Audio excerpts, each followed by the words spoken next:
ఆశాపాశానికి బుద్ధిరై మానసిక వేదనతో కుంగిపోతుంటారు.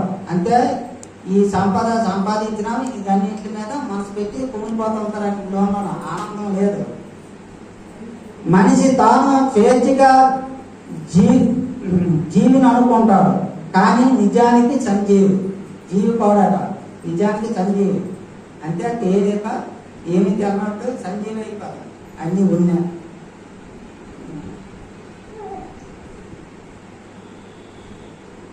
కాబట్టి అతడు ఆ సంఘం కట్టుబాట్లకు అనుసరించి జీవించాలి.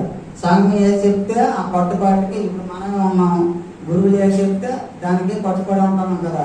అలాగా సంఘానికి కట్టుబాట్లు అనుసరించి జీవించాలి. అందుకని చాలా సందర్భాల్లో మనసును నియంత్రించుకోక తప్పదు, మనసుని నిర్మలం చేసుకోక తప్పదు.